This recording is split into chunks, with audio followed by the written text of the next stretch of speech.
অনেকেই বলে যে ভাই আমি তো নামাজ কালাম পড়ি, রোজা রাখি, সবই আছে, একটু ইসলামের বাইরে অন্য কোনো কিছু করি, তা কি এমন হবে? ভালো আমল আর এদিক খারাপ আমল কাটাকাটি করে কিছু থাকলে তো আমি ডান হাতে আমল নামা পেয়ে বেহেশতে চলে যাবো, এরকম চিন্তা কিন্তু অনেকের মাথার মধ্যে আছে। তাই এরকম একটা প্লেনের মধ্যে দুইজন যাত্রী পাশাপাশি বসা, একজন মুসলমান আর একজন অন্য ধর্মের বলতেছে যে অফার করছে যে একটু ওয়াইন খাও। তা বলছে না না, আমি কেন ওয়াইন খাবো, আমি মুসলমান। আরে বাবা, তুমি কি এখন মসজিদে আছো নাকি? ওয়াইন খেলে কি হবে? বলছে না, আমি ওয়াইন খাই না।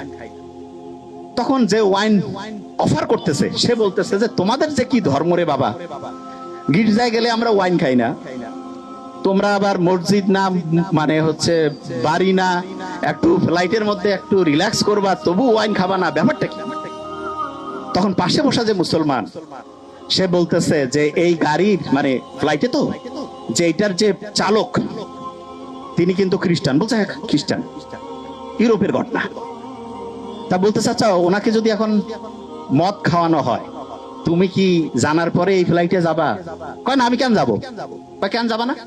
বলছে উনি তো এখন ডিউটিতে আছে, ডিউটিতে কেন হচ্ছে মদ খাবে? তখন ওই মুসলমান বলতেছে যে আমাদের মুসলমানের গোটাল জীবনটাই হচ্ছে অন ডিউটি।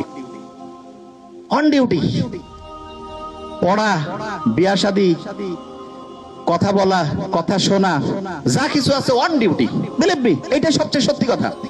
অনেকে আমরা মনে করি কি মসজিদের মধ্যে যাবো, ওই সময় আল্লাহ আল্লাহ করবো। আল্লাহ আল্লাহ তো অবশ্যই করবো, কিন্তু আল্লাহ প্র্যাকটিক্যাল জিনিসটা সবচেয়ে বেশি পছন্দ করেন, সবচাইতে বেশি পছন্দ করেন প্র্যাকটিক্যাল। এবং আল্লাহর কাছে যখন আমরা দোয়া করি রাব্বানা আতিনা ফিদ দুনিয়া, দুনিয়াও লাগবে আখিরাতও, হ্যাঁ, তবে দুনিয়া পাইতে গিয়ে যাতে আখিরাত ধ্বংস না করি, এইটা খুব গুরুত্বপূর্ণ।